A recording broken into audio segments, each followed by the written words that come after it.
November was a month full of awesome ultra races and inspirational stories. There was a lot of action all around the world, taking us from the United States to Europe to India. On today's episode, we'll recap the latest and greatest happenings in the ultra cycling world, including past events, guests on our show, and things to look forward to coming soon to this show. If you're busy and on the go, be sure to tune in from your favorite audio streaming platform, including Spotify, Apple Podcasts, and Google Podcasts. I'm your host, Justin Tu. Let's roll.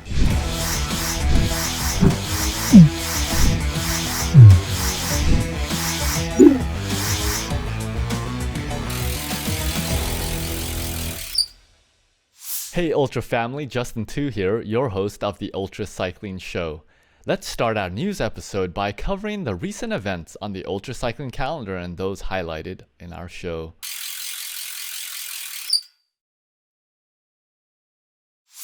The virtual Revolve 24, powered by Full Gas, was held on November 21st and 22nd. By the end of the event, all the participants over the three challenges rode a combined distance of 25,590.81 kilometers, or 15,900 miles, and climbed a total of 346,730 meters, just about 1.1 million feet. There were 43 competitors in the 24-hour challenge, with the Charlton Kings Velo 4-man team representing the United Kingdom completing the most stages, 22 of them, with a cumulative distance ridden of 708.50 kilometers or 441 miles. Behind them was the 2-man Gravel Devils team from the Netherlands. In third overall was the 4-female team Internationales, Julianne, Rian, Michelle, and Lou, representing the UK, USA, and Australia. Matt Seward, representing the United Kingdom, clocked the most miles in the solo division with 636.03 kilometers ridden, or 395 miles, over 19 stages. Just 2.3 kilometers or 1.4 miles behind him in second place was Lindsay McRae, also from the UK, and rounding out the podium in third place from the USA was Christian Collins, 22.44 kilometers or 13.94 miles behind Lindsay. There were 10 racers competing in the 12-track challenge, a 323-kilometer course about 200 miles with a cumulative elevation of 4,534 meters, almost 15,000 feet. A regular on our show, Slovenian ultra legend Marko Baloh, placed first in the solo division and second overall in a time of 10 hours, 15 minutes, and 19 seconds.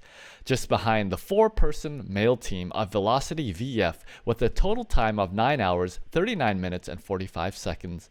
Megan Hakkinen was the first solo female to finish in a time of 10 hours, 36 minutes, and 41 seconds. The 6-track challenge saw 25 competitors, with Anthony Parcells placing first overall as a solo racer in a time of 4 hours, 31 minutes, and 42 seconds. In third place overall was the first solo female finisher, Jasmine Mueller, in a time of 4 hours, 57 minutes, and 51 seconds. Second place overall was the 2-person men's team, Southern Torture, in a time of 4 hours, 40 minutes, and 24 seconds.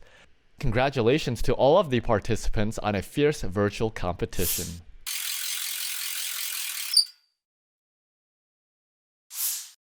We interviewed 8 highly accomplished ultra cyclists and event organizers from all around the globe, including American, Indian, Austrian, and Slovenian ultra racers. We learned a lot from each of their unique experiences and uncovered a lot of their tips and tricks to better our own ultra cycling adventures. 23,000 miles of double centuries and much more, all with asthma and a bad hip. In this episode, we'll learn how Kirsten Walker has managed to overcome the obstacles in her life to pursue her passion of riding ultras for so many years.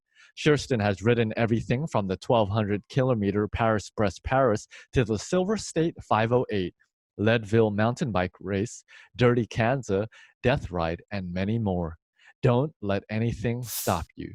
I'm telling you, just getting that leg over the saddle was half the problem, half the battle. But it seemed like not having there's no weight on the hip. It seemed to be okay. There was times I'd be 100 miles into a ride and I'd start having some pretty good pain in the hip, and bring on the heat. The warmer the better for me.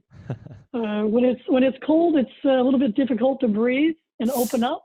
My very first double, I remember coming into the fire station. I think that's around mile 165, I want to say. And I had hot foot for the first time. Elephants, coffee beans, hangovers, the Himalayas, and ultra-cycling in India.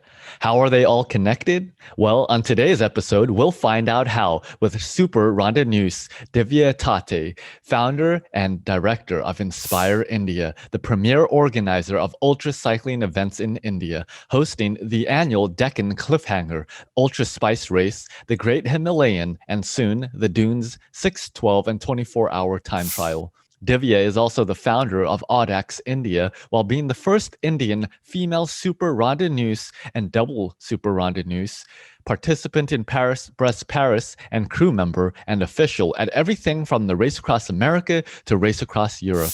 Divya has paved the way for Indian ultra cycling and is motivated to use ultra cycling as a tool for social transformation. It's truly inspiring. I cycled, like I said, from 1992 till about 2010. I just toured and commuted and generally fooled around on my cycle without really focusing on any kind of distance. So that's about 18 years of just fooling around. And in 2010 was when the first brevet that took place in India was announced. In episode 32, we chat with Jeffrey Ritter, a director and corporate secretary of the World Ultra-Cycling Association and an ultra-cyclist himself, with the recumbent bicycle being his ride of choice. And there's a hair-raising story to go along with that.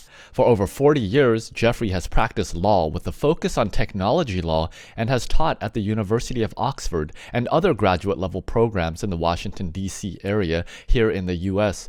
He's even testified before the U.S. Senate. His recent cycling achievements include winning the 12-hour recumbent U.S. National Time Trial Championship, 5th place overall in the 6-hour Nationals, and 1st place in the 12-hour recumbent World Championship in Borrego Springs, California. What we learn from Jeffrey is that it's okay to suffer. And I thought it would be really cool to try to qualify at age 60 for the Race Across America frames based on the seat angle that the seat has. Now, this one is called a Silvio 3.0. The nice thing about the particular bike that I ride is you can pull your way up the mountain in much the same way that you would do so on a regular bike. You have to really get comfortable with being uncomfortable and discover that it's okay to suffer. So I was riding alone, and the next thing I knew, I woke up and I had gone over the side of a bridge. If you like delicious cake or good coffee, then this episode is for you. The race around Lower Austria, or Niederösterreich as it's called, provides competitive ultra cyclists and their crews with a world-class race experience starting in the historic town of Ritter. Everything from a fast course through the 4 quadrants of Lower Austria to fierce competition with elite racers like Christoph Strasser and Philipp Keider, who we had as a guest on the show in episode 23. They even serve free cake and coffee. Uniquely to this high-quality event, while just finishing its 2nd edition in 2020, has been a pioneer for ultra-cycling by live-streaming the entire 600-kilometer race, around 372 miles, with professional commentators, world-renowned cycling guests, and live interviews on the road with crews and racers. In this episode, we get an inside glimpse into the nuts and bolts of the race around Niederösterreich, from the founders and organizers themselves, with sports journalist Georg Franschitz and his partner sports marketer Christian Troll, both ultra-cyclists themselves. Okay, now a very important question. What are your favorite ride snacks? What do you enjoy eating while you ride? Cake and coffee. Oh, now you're talking my language. All right. Now, how about going downhill? Are both of you comfortable with going fast downhill? Do you know what your maximum speed down a hill has been before? Mine is 96 kilometers per hour. 98.9. Ah, okay. So definitely got the need for speed there. And that's just about 61.5 miles per hour. They enjoyed it. And also Christoph, he stopped, and it was he was too fast for us. He was there before we had finished our setup because he was ahead of his schedule. We had all participants at the same time, producers, so they produced at the same time live content, and gave us a glimpse of what they are doing, what is their job. You need really good commentators. We had Uwe,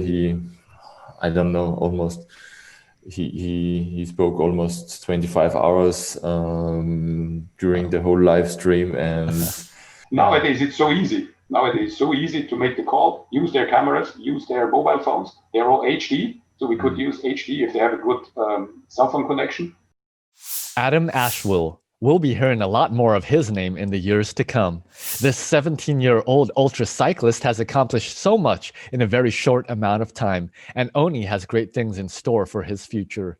It was in 2015 that Adam was introduced to the famous Race Across America when he and his family set up time station number 30 in Fort Scott, Kansas, out of their home.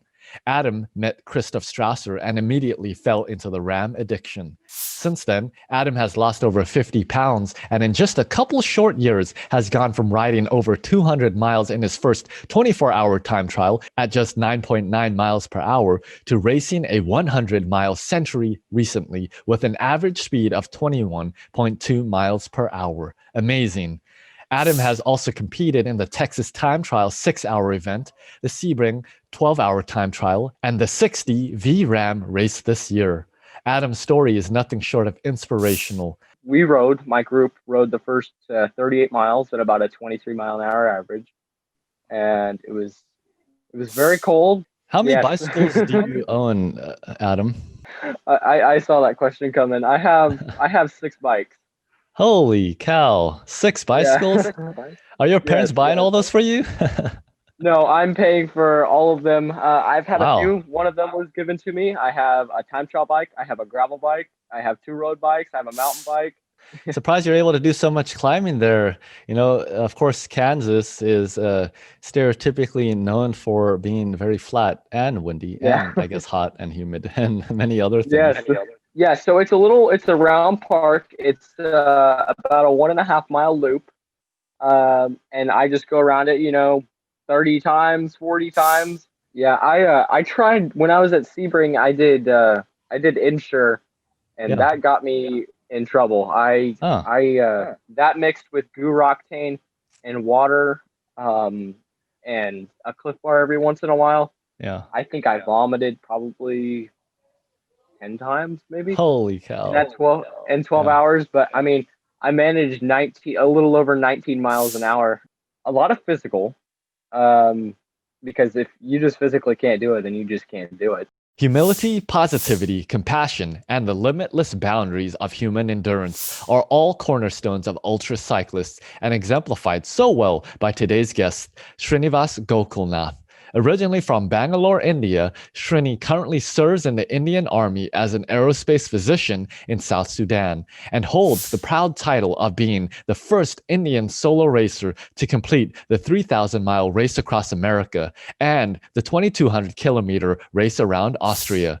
Srini holds the Indian national record for cycling from the northern tip to southern tip of India, from Leh to Kanyakumari, and is also a UN peacekeeper and TEDx speaker. Srinivas has an ultra-cycling journey of unforgettable adventures fueled by his humility, passion, and resilience.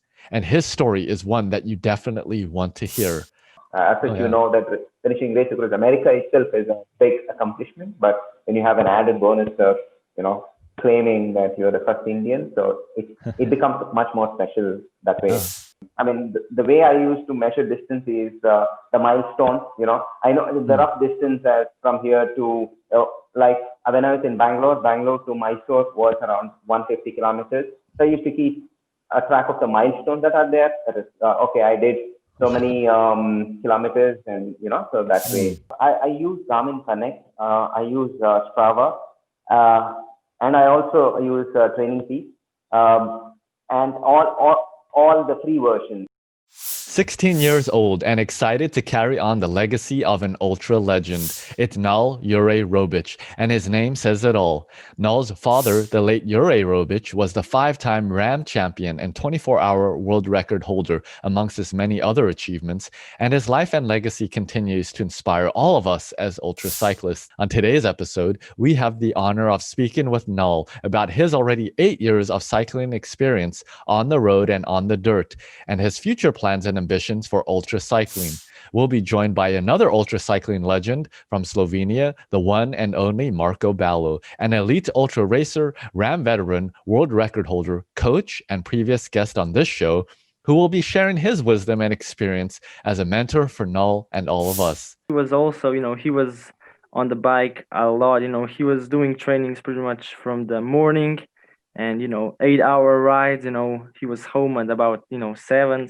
He still gathered the rest of his energy, to make me happy and, play with me, things like that. He did a good job. Now, Marko, coming back to you, you were a road racer, UCI road racer from 1985 to 95. So that was 10 years. How old were you when you started that cycling career? Old. Old for cycling, 18 years old. Huh. Actually, I did it for longer until 2003 was my last Tour de Slovenia, the semi-professional. But I was probably 95 I said that year because that was the year that I got the job. The longest ride I did was about 350 kilometers in one day. It's maximum, but we started, our training in, like 7, 8 a.m. in the morning, and then we came back, 7, 8 p.m. in the evening.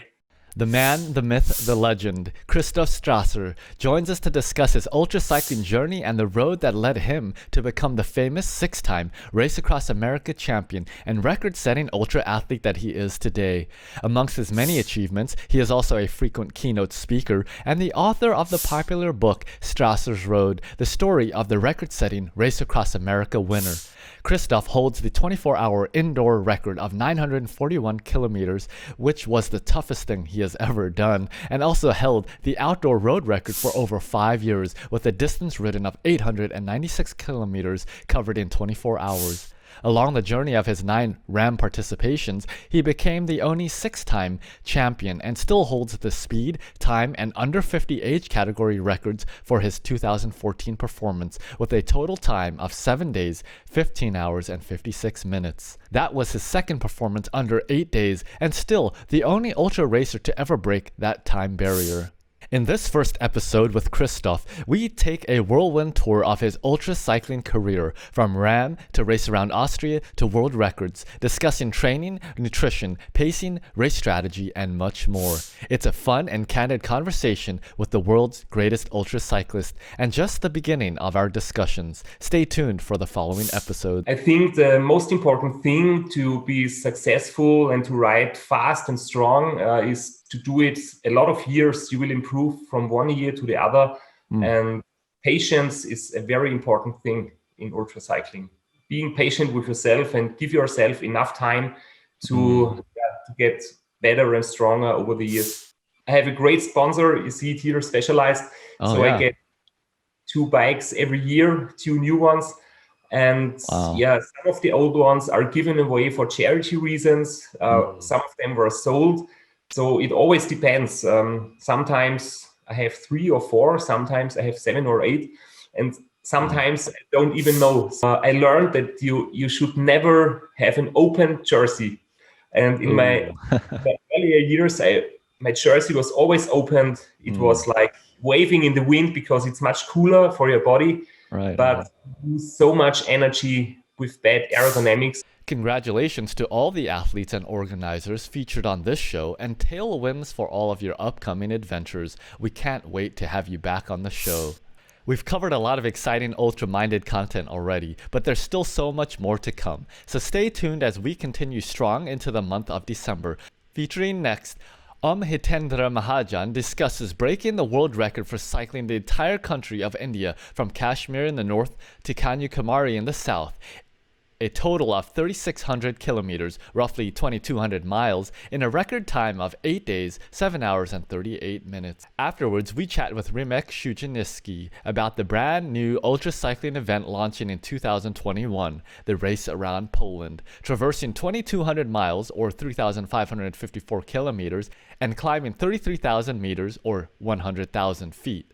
We'll then hear from Jean-Philippe Soulet about the Ultra Bike Pursuit, a collection of bikepacking events through the beautiful and challenging Pyrenees Mountains of France, Spain, and Andorra. There's a lot more action still to come, so stay tuned, and I look forward to seeing you back out here on the Interroads.